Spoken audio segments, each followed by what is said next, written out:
Okay, good morning.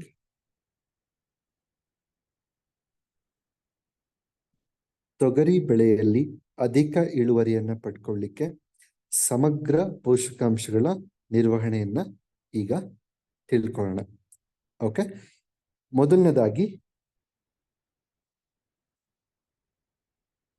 ಏನು ನಿಮ್ಮ ಒಂದು ಎಂಟಿ ಫೀಲ್ಡ್ ಇರುತ್ತೋ, ಖಾಲಿ ಭೂಮಿ ಇರುತ್ತೋ, ಅಥವಾ ನೀವು ಬೀಜವನ್ನ ಬಿತ್ತನೆ ಮಾಡ್ಲಿಕ್ಕೆ ಅಂತ ಏನೊಂದು ಜಾಗ ಮಾಡ್ಕೊಂಡಿರ್ತೀರೋ, ಸೊ ಅಲ್ಲಿಗೆ ನೀವು ಈ ಒಂದು ಬಯೋ ಫರ್ಟಿಲೈಸರ್ ಅನ್ನ ಯೂಸ್ ಮಾಡುವಂಥದ್ದು ಬಹಳ ಬಹಳ ಇಂಪಾರ್ಟೆಂಟ್. ಯಾಕೆಂದ್ರೆ ಇದು ತುಂಬಾ ಚೆನ್ನಾಗಿ ನಿಮಗೆ ಈಲ್ಡಿಂಗ್ ಅನ್ನ ಕೊಡ್ಲಿಕ್ಕೆ ಸಪೋರ್ಟ್ ಮಾಡುತ್ತೆ. ಯಾಕೆಂದ್ರೆ ಸೊ ಸಾರಜನಕದ ಅಂಶವನ್ನ ತಗೊಂಡು ಗಿಡಗಳಿಗೆ ಒದಗಿಸೋದ್ರಿಂದ, ರಂಜಕದ ಅಂಶವನ್ನ ಭೂಮಿಯಲ್ಲಿ ಕರಗಿಸಿ ಗಿಡಗಳಿಗೆ ಒದಗಿಸೋದ್ರಿಂದ, ಮಣ್ಣಲ್ಲಿರುವಂತಹ ಜಿಂಕ್, ಬೋರಾನ್ ಈ ರೀತಿ ಅಂಶಗಳನ್ನ ಕರಗಿಸಿ ಆಹಾರವನ್ನಾಗಿ ಬದಲಾಯಿಸಿ ಗಿಡಗಳಿಗೆ ಕೊಡೋದ್ರಿಂದ, ಸೊ ನೀವು ಈ ಒಂದು ಬಯೋ ಫರ್ಟಿಲೈಸರ್ಸ್ ನ ಬಿತ್ತನೆ ಮಾಡೋದಕ್ಕಿಂತ ಒಂದು 10 ದಿನ ಮುಂಚಿತವಾಗಿ ಕೊಡುವಂಥದ್ದು ಒಳ್ಳೆಯದು. 1 ಎಕರೆಗೆ 5 ಲೀಟರ್ ನಂಗೆ ಕೊಡಬಹುದು. AMC ಅಂತ ಬರುತ್ತೆ, ಆರ್ಕಾ ಮೈಕ್ರೋಬಿಯಲ್ ಕನ್ಸೋರ್ಟಿಯಂ ಅಂತ. ಇದು ಮತ್ತೆ ಯಾವುದೇ ಕಂಪನಿ ಹೆಸರಲ್ಲ, ಇದು ಕಂಟೆಂಟ್ ಹೆಸರು. ಇದು AMC, ಆರ್ಕಾ ಮೈಕ್ರೋಬಿಯಲ್ ಕನ್ಸೋರ್ಟಿಯಂ ಅಂದ್ರೆ ವಿಧ ವಿಧವಾದಂತಹ ಬ್ಯಾಕ್ಟೀರಿಯಾಗಳು, ಸೂಕ್ಷ್ಮ ಜೀವಿಗಳು ಅಂದ್ರೆ ಅವಶ್ಯಕತೆ ಇರುವಂತವನ್ನೆಲ್ಲ ಸೇರ್ಕೊಂಡು ಮಾಡಿರುವಂತದ್ದಕ್ಕೆ ಆರ್ಕಾ ಮೈಕ್ರೋಬಿಯಲ್ ಕನ್ಸೋರ್ಟಿಯಂ ಅಂತಾರೆ. ಇದು ಒಂದೊಂದು ಕಂಪ್ನಿಲಿ ಒಂದೊಂದು ಹೆಸರಲ್ಲಿ ಬರುತ್ತೆ. ನಿಮ್ ಭಾಗದಲ್ಲಿ ಯಾವ್ದು ಸಿಗುತ್ತೋ ನೀವು ಅದನ್ನ ಬಳಸ್ಕೋಬಹುದು. 1 ಎಕರೆಗೆ 5 ಲೀಟರ್ ನಂಗೆ ಬಳಸ್ಕೊಳ್ಳೋದು ಉತ್ತಮ. ಓಕೆ, ಇದು ಒಂದು. ನೆಕ್ಸ್ಟ್, ಸೀಡ್ ಟ್ರೀಟ್ಮೆಂಟ್ ಅಂದ್ರೆ ಬೀಜೋಪಚಾರ ಅಂತ ನಾವೇನ್ ಹೇಳ್ತೀವಿ. ಇಲ್ಲಿ ಆಕ್ಚುಲಿ ಬೀಜೋಪಚಾರ ಅಲ್ಲ, ಬೀಜ ಲೇಪನ ಅಂದ್ರೆ ಸೀಡ್ ಕೋಟಿಂಗ್. ಓಕೆ, ಸೊ ಇಲ್ಲೂ ಕೂಡ ನಾವು ಯಾವುದೇ ನೀರಿನ ಅಂಶವನ್ನ ಮಿಕ್ಸ್ ಮಾಡಬಾರ್ದು.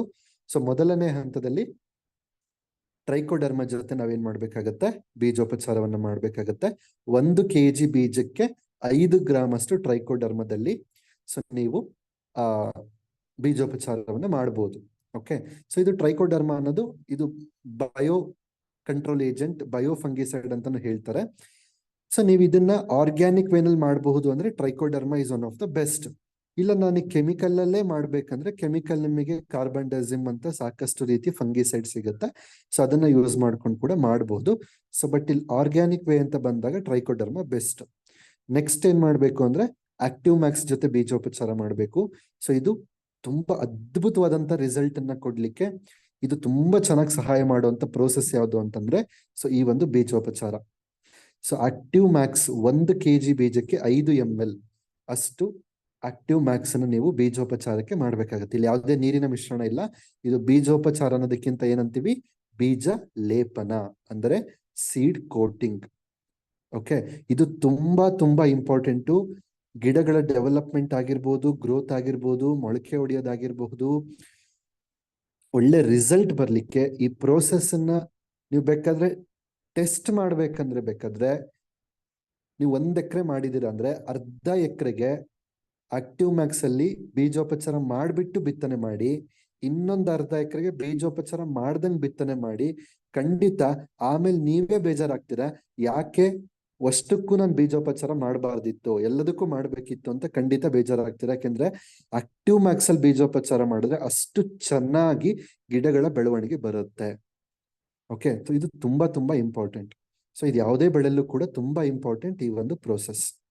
ಓಕೆ, ನೆಕ್ಸ್ಟ್, ಸೊ ಈಗ ಬೇಸಲ್ ಫರ್ಟಿಲೈಸರ್ಸ್ ಬಿಫೋರ್ ಸೋಯಿಂಗ್ ಅಂದ್ರೆ ಸೊ ಬಿತ್ತನೆ ಮಾಡುವುದಕ್ಕಿಂತ ಮುಂಚಿತವಾಗಿ, ಓಕೆ, ನೀವು ಬೀಜವನ್ನ ಬಿತ್ತನೆ ಮಾಡೋದಕ್ಕಿಂತ ಮುಂಚಿತವಾಗಿ 1 ಎಕರೆ ಜಾಗಕ್ಕೆ ಎಷ್ಟು ಒಂದು ಬೇಸಲ್, ಒಂದು ಫೌಂಡೇಶನ್ ಆಗಿ ಎಷ್ಟು ಗೊಬ್ಬರವನ್ನ ಕೊಡಬೇಕು ಅಂತ ನೋಡೋದಾದ್ರೆ ಇಲ್ಲಿ 2 ತರದ್ ಬರುತ್ತೆ. ಒಂದು ಮಳೆ ಆಧಾರಿತ ಬೆಳೆ, ಇನ್ನೊಂದು ನೀರಾವರಿ ಬೆಳೆ. ಓಕೆ, ಸೊ ನಿಮ್ದೇನಾದ್ರೂ ಮಳೆ ಆಧಾರಿತ ಬೆಳೆ ಆಗಿತ್ತು ಅಂದ್ರೆ ಮಳೆ ಮೇಲೆ ಡಿಪೆಂಡ್ ಆಗಿ ನೀವು ಬೆಳೆ ಮಾಡಿದ್ರಿ ಅಂತಂದ್ರೆ ಸೊ ಇಲ್ಲಿ ಯಾವ ರೀತಿ ಕೊಡಬೇಕು, 1 ಎಕರೆಗೆ ಅಂದ್ರೆ urea 2 kg, DAP 25 kg, MOP muriate of potash 8 kg. ಇದನ್ನ ಸುಮ್ನೆ ಹಂಗೆ ಕೊಟ್ಟು ಬಿಡೋದಲ್ಲ. ಇದನ್ನ ಕೊಡ್ಬೇಕಾದ್ರೆ ಈ ಗೊಬ್ಬರವನ್ನ ಫಸ್ಟ್ ಒಂದು ಟಾರ್ಪಲ್ ಮೇಲೆ, ಒಂದು ಪ್ಲಾಸ್ಟಿಕ್ ಚೀಲದ ಮೇಲೆ ಹಾಸ್ಕೊಂಡು ಅದಕ್ಕೆ ಒಂದು 200 ml ಆಕ್ಟಿವೇಟಿ, 200 ml active max, 200 ml active ಝೈಮ್. So ಇದನ್ನ ಆ ಒಂದು ಯೂರಿಯಾ, DAP ಮತ್ತೆ MOP ಇಷ್ಟ್ರ ಜೊತೆ ನೀಟಾಗಿ ಕಲಿಸ್ಬಿಟ್ಟು ನಂತರ 1 ಎಕರೆಗೆ ಭೂಮಿಯನ್ನ ಕೊಡುವಂಥದ್ದು. ಸೊ ಈ ಒಂದು ಡೋಸೇಜ್ ಯಾರಿಗೆ? ಮಳೆ ಆಧಾರಿತ ಬೆಳೆ, ಮಳೆ ಆಧಾರಿತವಾಗಿ ಯಾರು ಮಾಡ್ತಾರೋ ಅವರು ಬಿತ್ತನೆ ಮಾಡೋದಕ್ಕಿಂತ ಮುಂಚಿತವಾಗಿ ಸೊ ಈ ಒಂದು ಗೊಬ್ಬರವನ್ನ ಸೊ ಆ ಒಂದು ಭೂಮಿಗೆ ಕೊಡ್ಬೇಕಾಗತ್ತೆ. ಭೂಮಿ ಅಂತಂದ್ರೆ ಸೊ ಎಲ್ಲಿ ಬೀಜವನ್ನ ನಾಟಿ ಮಾಡಬೇಕು ಅಂತ ಅವರು ಸೊ ಒಂದು ಪ್ಲೇಸ್ ಮಾಡ್ಕೊಂಡಿರ್ತಾರೋ ಆ ಒಂದು ಭಾಗಕ್ಕೆ ಏನ್ ಮಾಡ್ಬೇಕಾಗತ್ತೆ ನಾವು? ಸೊ ಈ ಒಂದು ಗೊಬ್ಬರವನ್ನ ಕೊಡ್ಬೇಕಾಗತ್ತೆ. ಓಕೆ, ಇದು ಮಳೆ ಆಧಾರಿತ. ಸೊ ಇದೇ ಒಂದು ಟೈಮ್ ಅಲ್ಲಿ ನಿಮ್ದಂದ್ರೆ ನೀರಾವರಿ ಆಗಿತ್ತು ಅಂತಂದ್ರೆ ಸೊ ಆಕ್ಟಿವಿಟಿ ಮ್ಯಾಕ್ಸಿಮಮ್ ಸೇಮ್ ಇರುತ್ತೆ, ಅದ್ರಲ್ಲಿ ಏನ್ ಚೇಂಜಸ್ ಇಲ್ಲ. So but urea, DAP, MOP ಲಿ ಒಂದಿಷ್ಟು ಬದಲಾವಣೆ ಆಗತ್ತೆ. ಸೊ ನೀರಾವರಿ ಬೆಳೆ ಆಗಿತ್ತು, ಬಿತ್ತನೆ ಮಾಡೋದಕ್ಕಿಂತ ಮುಂಚಿತವಾಗಿ ಯಾವ ಗೊಬ್ಬರ ಕೊಡಬೇಕು ಅಂದ್ರೆ urea 8 kg, DAP 55 kg, MOP 20 kg. So ಇಷ್ಟನ್ನ ಡೈರೆಕ್ಟ್ ಆಗಿ ಕೊಡ್ಬೇಕಾ? ಇಲ್ಲ. ಫಸ್ಟ್ ಟಾರ್ಪಲ್ ಮೇಲೆ ಹಾಕೊಂಡು activity 200 ml, active max 200 ml, active zyme 200 ml. So ನೀಟಾಗಿ ಆ ಗೊಬ್ಬರದ ಜೊತೆ ಕಲಿಸ್ಬಿಟ್ಟು 1 ಎಕರೆಗೆ ಭೂಮಿಗೆ ಕೊಡ್ಬೇಕಾಗತ್ತೆ. ಇಲ್ಲೇನ್ ಡೋಸೇಜ್ ಹೇಳಿದೆ ಇದೆರಡು ಕೂಡ 1 ಎಕರೆಗೆ ಎಷ್ಟು ಕೊಡಬೇಕು ಅಂತ. ಓಕೆ, ಸೊ ಈಗ ಫೌಂಡೇಶನ್ ಆಯ್ತು. ನೀರಾವರಿ ಪದ್ಧತಿಯಲ್ಲಿ ಬೆಳೆಯುವಂತಹ ತೊಗರಿ ಬೆಳೆಗೆ ನಾವು ಎಷ್ಟು ಕೆಮಿಕಲ್ ಫರ್ಟಿಲೈಸರ್ಸ್ ಜೊತೆಗೆ activity, active max, active zyme ಕೊಡಬೇಕು. ಮಳೆ ಆಧಾರಿತ ಬೆಳೆಗೆ ಎಷ್ಟು ಕೆಮಿಕಲ್ ಫರ್ಟಿಲೈಸರ್ ಕೊಡಬೇಕು ಮತ್ತೆ activity, active max, active zyme ಕೊಡಬೇಕು.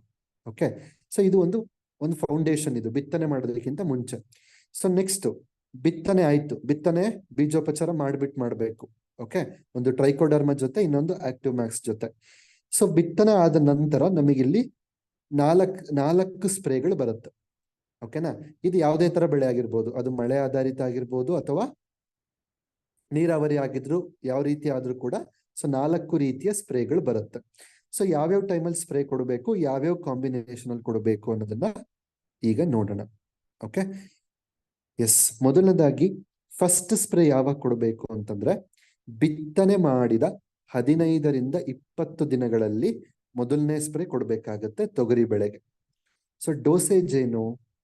ಆಕ್ಟಿವ್ 80 1 ಲೀಟರ್ ನೀರಿಗೆ 0.3 ml, active Max 1 ml per litre, active ಝೈಮ್ 1 ml per litre. Next ನಾವೀಗ NPK ಫರ್ಟಿಲೈಸರ್ಸ್ ಅನ್ನ ನಾವು ವಾಟರ್ ಸಾಲ್ಯುಬಲ್ ಮುಖಾಂತರ ಈ ಪ್ರಾಡಕ್ಟ್ ಜೊತೆನೆ ಮಿಕ್ಸ್ ಮಾಡಿಬಿಟ್ಟು ಸ್ಪ್ರೇ ಮಾಡಿಕೊಡ್ಲಿಕ್ಕೆ ಪ್ರಾರಂಭ ಮಾಡ್ತೀವಿ. ಓಕೆ, ಸೊ ಇಲ್ಲಿ 19 ಗೊಬ್ಬರ ಏನಿದೆ ವಾಟರ್ ಸಾಲ್ಯುಬಲ್ ಫರ್ಟಿಲೈಸರ್ 1 ಲೀಟರ್ ನೀರಿಗೆ 5 ಗ್ರಾಮ್ ಹಂಗೆ ಬಳಸ್ಕೋಬೇಕು. ಸೊ ಈ ಒಂದು ಡೋಸೇಜ್ ಪ್ರಕಾರ ಮೊದಲನೇ ಸಿಂಪಡಣೆಯನ್ನ ಬಿತ್ತನೆ ಮಾಡಿದ 15ರಿಂದ 20 ದಿನಗಳಲ್ಲಿ ನಾವು ಕೊಡಬೇಕಾಗತ್ತೆ. ಓಕೆ, ಇದು ಫಸ್ಟ್ ಸ್ಪ್ರೇ. ಸೆಕೆಂಡ್ ಸ್ಪ್ರೇ ಯಾವಾಗ ಅಂತಂದ್ರೆ ಬಿತ್ತನೆ ಮಾಡಿದ 35ರಿಂದ 40 ದಿನಗಳ ಒಳಗಡೆ.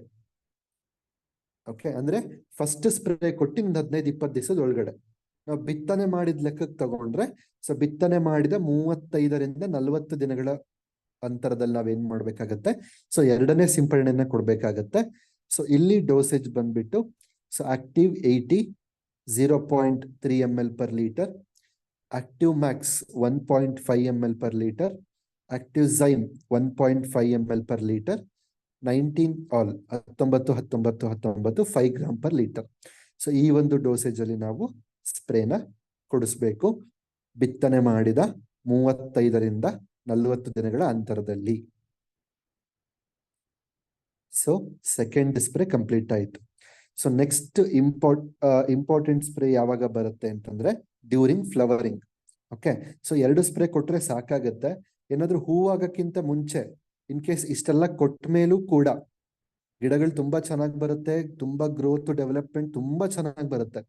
ಇನ್ ಕೇಸ್ ರೇರ್ಲಿ ಆಪ್ಷನಲ್ ಹೇಳ್ತಿರೋದು, ಇನ್ ಕೇಸ್ ಏನಾದ್ರು ಇನ್ನೂ ಸ್ವಲ್ಪ ಕೊಡ್ಬೇಕಿತ್ತು ಅನ್ಸಿದ್ರೆ ಇನ್ನೊಂದು ಸ್ಪ್ರೇ ನೀವು ಬೇಕಾದ್ರೆ ಬಿಫೋರ್ ಫ್ಲವರಿಂಗ್ ಯಾವಾಗಾದ್ರೂ ಒಂದ್ಸಲ ಕೊಟ್ಕೋಬಹುದು, ಇಲ್ಲ 2 ಸ್ಪ್ರೇ ಕೊಟ್ರೆ ಸಾಕಾಗತ್ತೆ. ಓಕೆ, ಸೊ ಈಗ 3ನೇ ಸ್ಪ್ರೇಗೆ ಬರುವಂತದ್ದಾದ್ರೆ ಸೊ ಹೂವಾಗುವಂತ ಹಂತದಲ್ಲಿ 1 ಸ್ಪ್ರೇನ ನಾವು ಕೊಡ್ಬೇಕಾಗತ್ತೆ.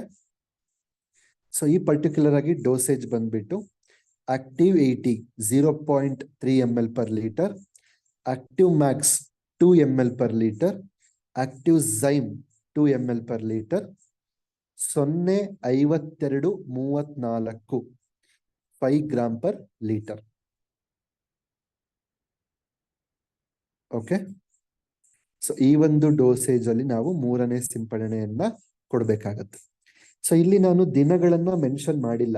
ಯಾಕೆ ಅಂತಂದ್ರೆ ಇದು ತಳಿಗಳ ಆಧಾರ ಮೇಲೆ ಹೋಗೋದ್ರಿಂದ ಸೊ ನೀವು ಹೂವಾಗೋ ಹಂತದಲ್ಲಿ ಇದನ್ನ ಕೊಡಬೇಕು ಅಂತ ನಾನು ನೇರವಾಗಿ ಕೊಟ್ಟಿದ್ದೀನಿ. ಸೊ ಯಾರು ಈ ವಿಡಿಯೋ ನೋಡ್ತಾ ಇದ್ದೀರಾ, ಯಾರು ಇದನ್ನೆಲ್ಲ ಫಾಲೋ ಮಾಡ್ತೀರಾ, ಮೊದಲನೇ 2 ಸ್ಪ್ರೇ ಯಾವಾಗ ಕೊಡ್ಬೇಕು ಅಂತ ಹೇಳಿದೀನಿ. 3ನೇ ಸ್ಪ್ರೇನ ಹೂವಾಗೋ ಹಂತದಲ್ಲಿ ಕೊಡಿ ಅಷ್ಟೇ. ಓಕೆ, ನೆಕ್ಸ್ಟ್ 4ನೇ ಸಿಂಪಡಣೆ ಯಾವಾಗ ಮಾಡಬೇಕು ಅಂತಂದ್ರೆ, ಆ ಒಂದು ತೊಗರಿ ಕಾಯಿ ಹೂವಿಂದ ಕಾಯಿ ಆಗ್ಲಿಕ್ಕೆ ಪ್ರಾರಂಭ ಆಗ್ತಿರುತ್ತೆ, ಒಳಗಡೆ ತೊಗರಿ ಕಾಳು ಸೊ ಆಗ್ಲಿಕ್ಕೆ ಪ್ರಾರಂಭ ಆಗ್ತಾ ಇರ್ತದಲ್ಲ, ಸೊ ಈ ಒಂದು ಪಾಡ್ ಫಾರ್ಮೇಶನ್ ಅಂತ ನಾವು ಹೇಳ್ತೀವಿ. ಸೊ ಈ ಒಂದು ಹಂತದಲ್ಲಿ ಅಂದ್ರೆ ಹೂವು ಕಾಯಿ ತೊಗರಿ ಕಾಯಿ ಆಗ್ತದಲ್ಲ, ಸೊ ಈ ಒಂದು ಹಂತದಲ್ಲಿ ನಾವು ಮತ್ತೊಂದು ಸಿಂಪಡಣೆಯನ್ನ ಕೊಡ್ಬೇಕಾಗತ್ತೆ. ಸೊ ಡೋಸೇಜ್ ಬಂದ್ಬಿಟ್ಟು active 80 0.5 ml per litre, active Max 2 ml per litre, active ಝೈಮ್ 2 ml per litre, 0.050 5 gram per litre. Okay, ನೀವಿಲ್ಲಿ 0.050 ಕೊಡ್ಬೋದು. ಅವಾಗ್ಲೇ ಹೇಳಿದ್ನಲ್ಲ 0.5234 ಅದನ್ನ ಬೇಕಾದ್ರೂ ಕೊಡ್ಬೋದು, ಏನ್ ಪ್ರಾಬ್ಲಮ್ ಇಲ್ಲ. ಓಕೆ, ಬಿಕಾಸ್ ಎರಡರಲ್ಲೂ ಫಾಸ್ಫರಸ್ ಪೊಟ್ಯಾಶ್ ಅಂಶ ಇರೋದ್ರಿಂದ ಸೊ ನೀವು ಈ ಹಂತದಲ್ಲೂ ಬೇಕಾದ್ರೆ 0.5234 ಕೊಡ್ಬೋದು. ಇಲ್ಲ ಪೊಟ್ಯಾಶ್ ಅಂಶ ಮಾತ್ರ ಸಾಕಾಗುತ್ತೆ ಅನ್ನೋದಾದ್ರೆ 0.050 SOP ಸಲ್ಫೇಟ್ ಆಫ್ ಪೊಟ್ಯಾಶ್ ಅಂತ ಏನ್ ಬರುತ್ತೆ, ಸೊ ಅದನ್ನ ಕೊಟ್ರೆ ಸಾಕಾಗತ್ತೆ. ಓಕೆ, ಸೊ ಇದು 4ನೇ ಸಿಂಪಡಣೆ ಈ ಒಂದು ಹಂತದಲ್ಲಿ ಕೊಡುವಂಥದ್ದು. ನೆಕ್ಸ್ಟ್ ಅಲ್ಲಿಗೆ 4 ಸ್ಪ್ರೇ ಕಂಪ್ಲೀಟ್ ಆಯ್ತಲ್ವಾ. ಸೊ ಈ 4 ಸ್ಪ್ರೇ ಇಷ್ಟನ್ನ ಕೊಟ್ರೆ ಸಾಕಾಗತ್ತೆ. ಓಕೆ, ಸೊ ಆಲ್ಮೋಸ್ಟ್ ನಿಮಗೆಲ್ಲ ಗೊತ್ತಿರೋ ಹಾಗೆ ತೊಗರಿಲೂ ಕೂಡ ಅನೇಕ ರೀತಿಯ ರಸ ಹೀರುವಂತ ಕೀಟಗಳಾಗಿರ್ಬೋದು, ಎಲೆಗಳಲ್ಲಿ ರಸವನ್ನ ಹೀರ್ಬಿಟ್ಟು ದ್ಯುತಿ ಸಂಶ್ಲೇಷಣ ಕ್ರಿಯೆಗೆ ಎಫೆಕ್ಟ್ ಆಗ್ಬಿಟ್ಟು ಗಿಡದ ಬೆಳವಣಿಗೆ ಆಗಿರ್ಬೋದು ಅದೆಲ್ಲದಕ್ಕೂ ಕುಂಠಿತವಾಗ್ಲಿಕ್ಕೆ ಸೊ ಆಟೋಮೆಟಿಕಲಿ ಈ ಬೆಳೆಗಳಲ್ಲಂತೂ ಕೀಟಗಳ ಹಾವಳಿ ಇದ್ದೇ ಇರ್ತದೆ. ಸೊ ಹಾಗಾಗಿ ಅತಿ ಹೆಚ್ಚು ಕೆಮಿಕಲ್ ಬಳಸೋ ಬದಲು ಸೊ ನೀವು ಈ ರೀತಿ ಸ್ಪ್ರೇ ಕೊಡ್ಬೇಕಾದ್ರೆ, 1ನೇ ಸ್ಪ್ರೇ 2ನೇ ಸ್ಪ್ರೇ 3ನೇ ಸ್ಪ್ರೇ 4ನೇ ಸ್ಪ್ರೇ ಕೊಡ್ಬೇಕಾದ್ರೆ ಸೊ ಬೇವಿನ ಎಣ್ಣೆಯನ್ನ ಒಂದು ಮಿಕ್ಸ್ ಮಾಡಿ ಕೊಟ್ಬಿಟ್ರೆ ಸೊ ಆದಷ್ಟು ಕೀಟಗಳು ಬರ್ದಂಗೆ ನೋಡ್ಕೊಳ್ಳಿಕ್ಕೆ ಸಹಾಯ ಆಗ್ತದೆ. ಸೊ ಡೋಸೇಜ್ ಎಷ್ಟು ಅಂದ್ರೆ, ನೀವು ಈ ತರ ಸ್ಪ್ರೇಗಳ ಜೊತೆ ಕೊಡ್ಬೇಕಾದ್ರೆ 1 ಲೀಟರ್ ನೀರಿಗೆ 3 ml 2 to 3 ml ಸೊ ಆ ಒಂದು ಡೋಸೇಜ್ ಅಲ್ಲಿ ನೀವು ಬೇಕಾದ್ರೆ ಸ್ಪ್ರೇನ ಕೊಡಬಹುದು. ಓಕೆ, ಬೇಕಾದ್ರೆ 4 ಸ್ಪ್ರೇನಲ್ಲೂ ನೀವು ಬೇವಿನ ಎಣ್ಣೆ ಆಡ್ ಮಾಡ್ಕೋಬಹುದು. ಇಲ್ಲಿ ಯಾವ್ದಾದ್ರು ಆಪ್ಷನ್ ಅಲ್ಲ ಕೂಡ ಆಡ್ ಮಾಡ್ಕೋಬಹುದು. It's up to you. Okay, next 3ನೇ ಮತ್ತು 4ನೇ ಸ್ಟೇಜ್ ಅಲ್ಲಿ ನಾನು ಏನ್ ಹೇಳಿದ್ನಲ್ಲ ಸ್ಪ್ರೇ ಮಾಡಬೇಕು ಅಂತ. ಸೊ ಅಲ್ಲಿ ನಿಮಗೆ ಇನ್ ಕೇಸ್ ಏನಾದ್ರು ನೈಟ್ರೋಜನ್ ಡಿಫಿಷಿಯನ್ಸಿ ನಮಗೆ ಕಾಣಿಸ್ತಾ ಇದೆ ಅಥವಾ ನೈಟ್ರೋಜನ್ ಅಂಶವನ್ನು ಕೊಡಬೇಕು ಅಂತ ನಿಮಗೆ ಅನ್ಸಿದ್ರೆ ಸೊ ನೀವೇನ್ ಮಾಡ್ಬೋದು ಅಂದ್ರೆ, ನಾನೇನು 3ನೇ ಸ್ಪ್ರೇ ಮತ್ತೆ 4ನೇ ಸ್ಪ್ರೇ ಕೊಟ್ಟಿದ್ದೀನಿ ಅದ್ರ ಜೊತೆಗೇನೆ ಯೂರಿಯಾ ಫರ್ಟಿಲೈಸರ್ ಏನ್ ಬರುತ್ತೆ ಅದನ್ನ 5 ಗ್ರಾಮ್ ಪರ್ ಲೀಟರ್ ಹಂಗೆ ಮಿಕ್ಸ್ ಮಾಡಿಕೊಂಡು ಸೊ ಅದನ್ನು ಸೇರಿಸಿ ಬೇಕಾದ್ರೂ ಕೊಡಬಹುದು. ಅರ್ಥ ಆಗ್ತಾ ಇದೆಯಲ್ಲ, ಇದನ್ನು ಕೂಡ ಸೇರಿಸಿ ಕೊಡಬಹುದು. Okay, S. ಸೊ ಇದಿಷ್ಟು ಕೂಡ ತೊಗರಿ ಬೆಳೆಯಲ್ಲಿ ಸಮಗ್ರವಾಗಿ ಪೋಷಕಾಂಶಗಳ ನಿರ್ವಹಣೆನ ಹೇಗ್ ಮಾಡೋದು ಅಂತ. ಒಂದು, ಮಣ್ಣಿಗೆ ಬಿತ್ತನೆ ಮಾಡೋದಕ್ಕಿಂತ 10 ದಿನ ಮುಂಚಿತವಾಗಿ AMC Arka microbial consortium biofertilizer ಕೊಡುವಂಥದ್ದು. ಬಿತ್ತನೆ ಮಾಡೋದಕ್ಕಿಂತ ಮುಂಚೆ ರಾಸಾಯನಿಕ ಗೊಬ್ಬರ ಮತ್ತು ಮೋದಿಕೇರ್ನ seaweed extract, activity, active max, active zyme product ಏನಿದೆ ಸೊ ಇವನ್ನ ಅದ್ರ ಜೊತೆ ಮಿಕ್ಸ್ ಮಾಡಿಬಿಟ್ಟು ಕಲಸ್ಬಿಟ್ಟು ಕೊಡುವಂಥದ್ದು. ಸೊ 1ನೇ ಸ್ಪ್ರೇ 15ರಿಂದ 20 ದಿನದ ಅಂತರದಲ್ಲಿ, 2ನೇ ಸ್ಪ್ರೇ 35ರಿಂದ 40 ದಿನಗಳ ಅಂತರದಲ್ಲಿ, ನೆಕ್ಸ್ಟ್ ಹೂವಾಗುವಂತ ಸಮಯದಲ್ಲಿ 3ನೇ ಸ್ಪ್ರೇ, ಹೂವು ಕಾಯಾಗುವಂತ ಸಮಯದಲ್ಲಿ 4ನೇ ಸ್ಪ್ರೇನ ಕೊಡ್ಬೇಕಾಗತ್ತೆ. ಸೊ ಯಾವ್ಯಾವಾಗ ಏನೇನ್ ಬಳಸಬೇಕು ಸಂಪೂರ್ಣ ಮಾಹಿತಿ ಇಲ್ಲಿದೆ. ಸೊ ಇಷ್ಟು ಬಳಸ್ಕೊಂಡ್ರೆ ನಿಮ್ಮ ತಳಿಯ ಆಧಾರದ ಮೇಲೆ ನಿಮ್ಮ ತಳಿಯ ಗರಿಷ್ಠ ಸಾಮರ್ಥ್ಯ ಇಳುವರಿ ಏನಿದೆ ಸೊ ಅದನ್ನ ನೀವು ಅದ್ಭುತವಾಗಿ ಪಡ್ಕೊಳ್ಳಿಕ್ಕೆ, ಅದ್ಭುತವಾದಂತ ತೊಗರಿ ಬೆಳೆಯನ್ನ ಪಡ್ಕೊಳ್ಳಿಕ್ಕೆ, ಅದ್ಭುತವಾದಂತ ಲಾಭವನ್ನ ಪಡ್ಕೊಳ್ಳಿಕ್ಕೆ ಸೊ ಈ ಒಂದು ಸಮಗ್ರ ಪೋಷಕಾಂಶ ನಿರ್ವಹಣೆ ತುಂಬಾ ಸಹಾಯ ಮಾಡುತ್ತೆ. Thank you so much.